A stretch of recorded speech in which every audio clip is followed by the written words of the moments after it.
Hey guys, welcome to Nerdarchy. For Nerds by Nerds. I'm Ted, hanging out with. I'm Dave. And today we got a GM 911 from Tim, the DM, and he's got a group of 7 players in his game, and one of the characters one of the players has a habit of sacrificing his character because he wants to go try the new shiny race, class, whatever have you. And in this particular game, it's caused a headache, and now out of the 7 players, five in total have sacrificed their character to go start a new group, or a new character, and now the group are all but strangers because only 2 of them are left from the original.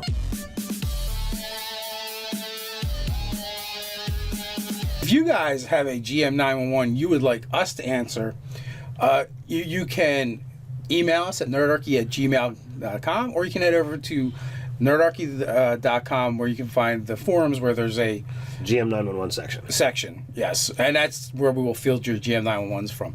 Now back to this GM 911. So, he doesn't have any. He only has 2 of his original players left. There's no cohesion with the group. They all want to run off and do their own thing rather than work together as a group.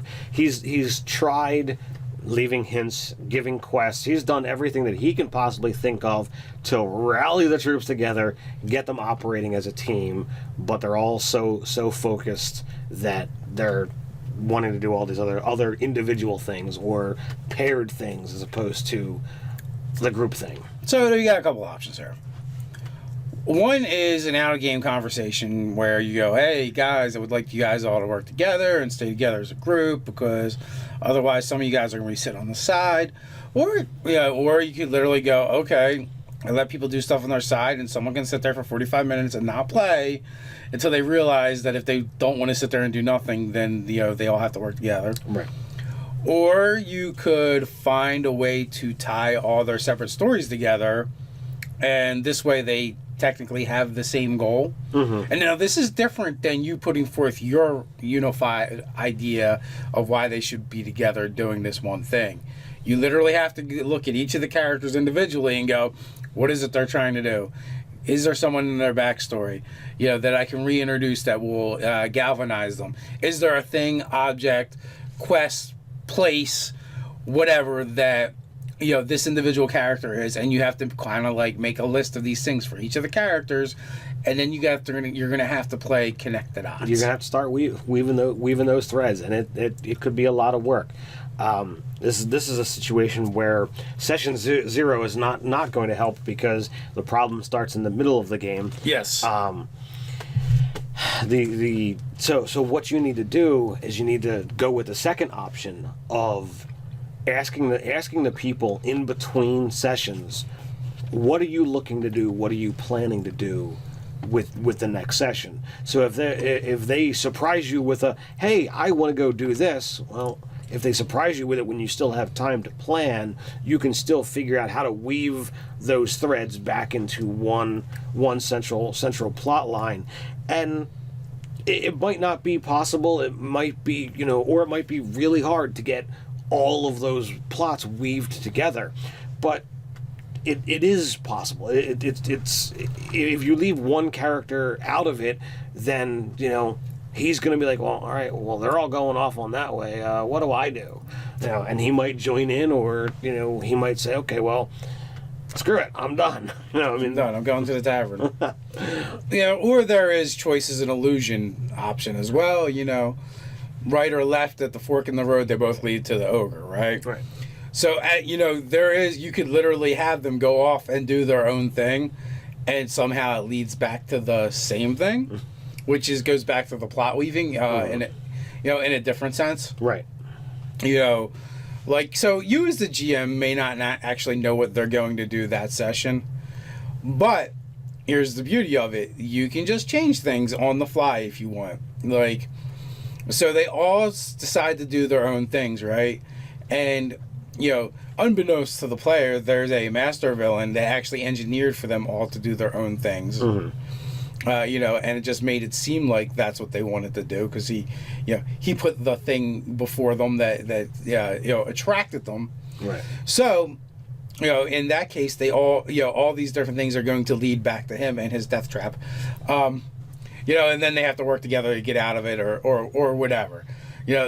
That's just like one broad sweeping idea of, during the middle of the session, you kind of do something like that. And like as Dave says, the master villain, if you put forth some kind of scenario where they are forced to work together in order to survive, that is actually going to build camaraderie, because there is nothing that builds a relationship faster than this person saved my life.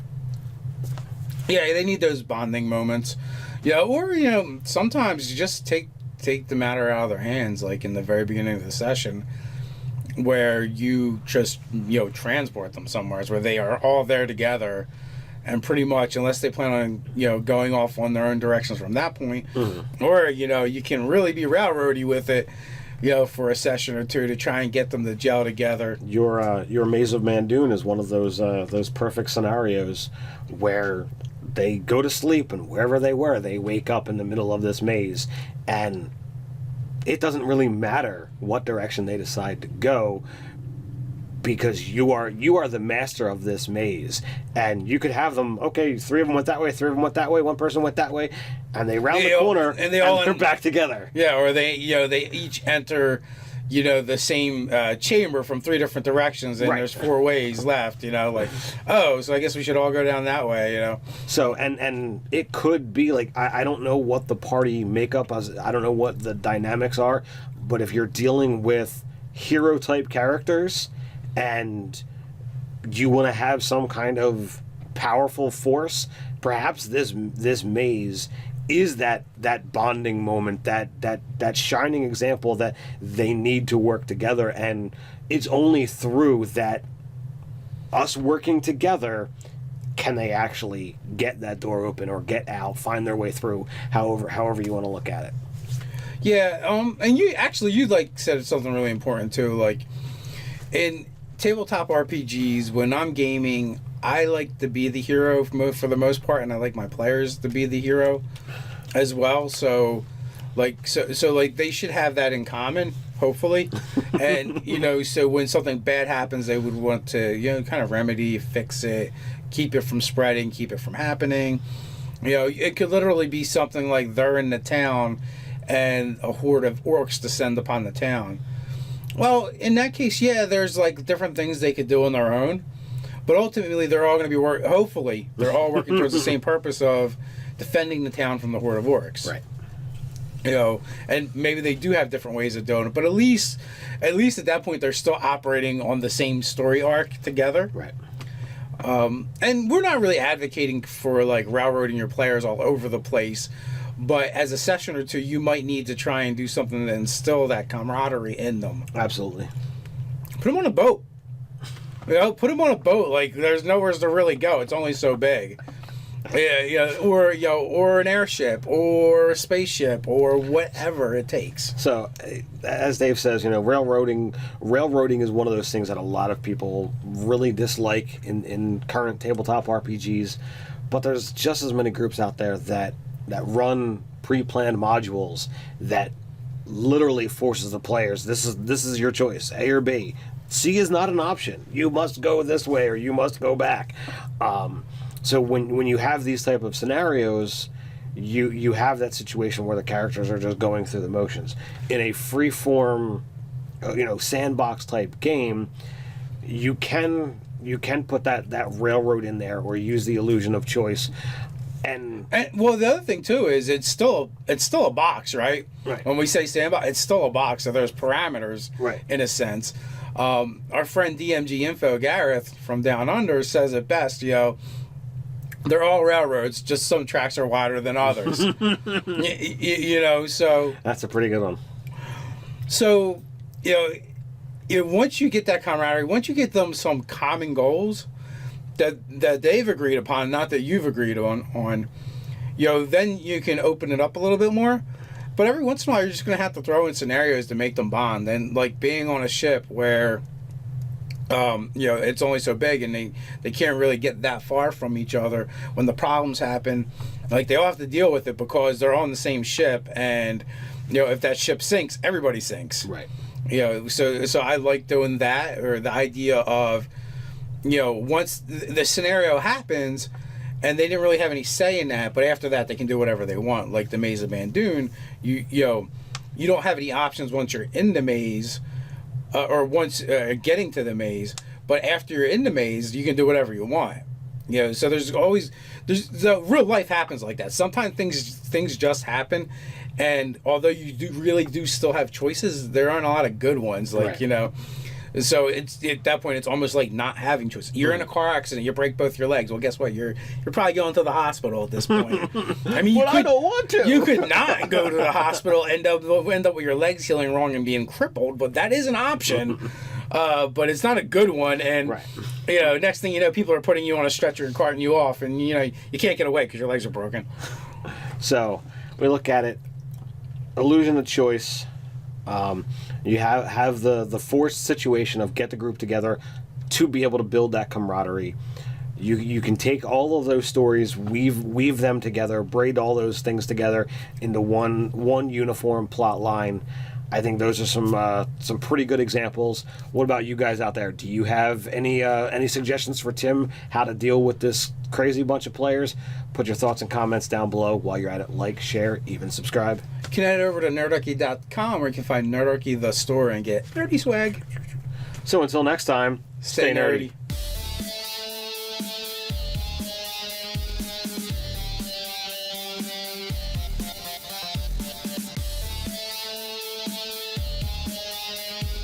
Hey guys, welcome to Nerdarchy. For Nerds by Nerds. I'm Ted, hanging out with.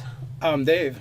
And today we got a GM 911 from Tim, the DM, and he's got a group of 7 players in his game, and one caused a headache, and now out of the 7 players, five in total have sacrificed their character to go start a new group, or a new character, and now the group are all but strangers because only 2 of them are left from the original.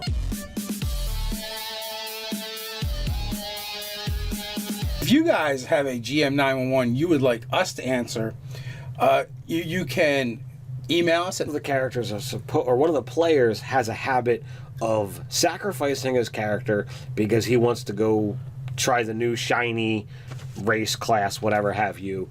And in this particular game, it's nerdarchy@gmail.com, or you can head over to nerdarchy.com where you can find the forums where there's a GM 911 section. Yes, and that's where we will field your GM 911s from.